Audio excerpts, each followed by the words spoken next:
So let me tell you, I've used Shopify since 2013. It is the absolute best. And I can't even tell you how many people, how many women I've converted to Shopify.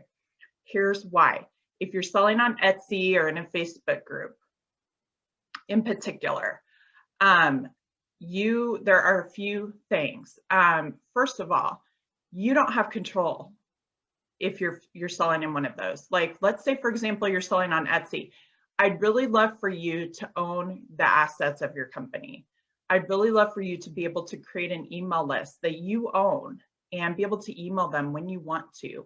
That is like the biggest asset that you have as an online store is your email list and the ability to communicate with people.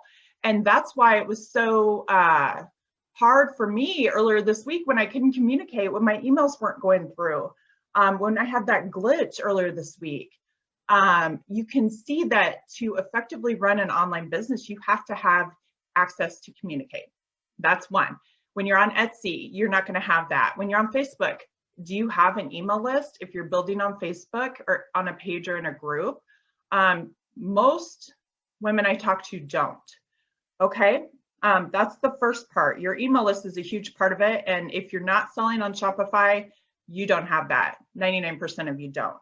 The other thing is if you're just selling on Facebook in a group or on a page, most of you, it would be in a group because groups get more engagement. Here's the thing. There are so many things that can go wrong. You can lose access to Facebook. I have talked with women that have lost access. They've been locked out. Their entire group's been deleted. It's scary to think that Facebook is in charge of your business and they're basically in control. So if you want to continue selling in Facebook, that's perfectly great. You know, you've got a head start if you've already got a Facebook group. But if you add a Shopify piece, you can now put all your inventory on Shopify, connect it to your Facebook page. It will pull in your merchandise into Facebook.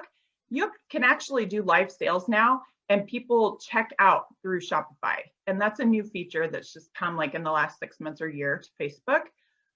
Also, think about this. What if someone wants to buy something, but you're not on? Or what if they want to browse? Like, how hard is it if you're in a Facebook group to go in there and like browse stuff? Like, what are you supposed to do? Scroll through the links and like try to find stuff that I mean, it's just hard, right? And so if you want people to buy from you and be loyal customers, you want to make it as easy as possible for them to do that. So having a Shopify store lets them shop when they want to, right? And it's easy. It's so easy. There was a girl last year that she did not think that Shopify was important. I said, okay, just give me 30 days. And so we set up a store for her. And do you know, like in her first week, she emailed me and said, Karina, I made sales while I was sleeping. And I didn't even have to do anything. I didn't have to go live, nothing.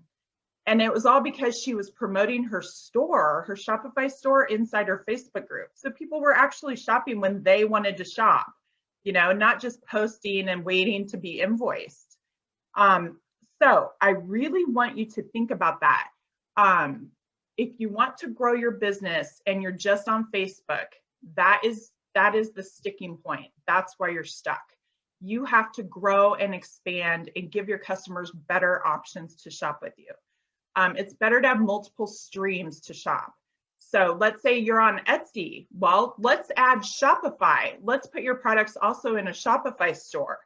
That way you can own your email list and you can start building your own business instead of letting the Etsy have all the control.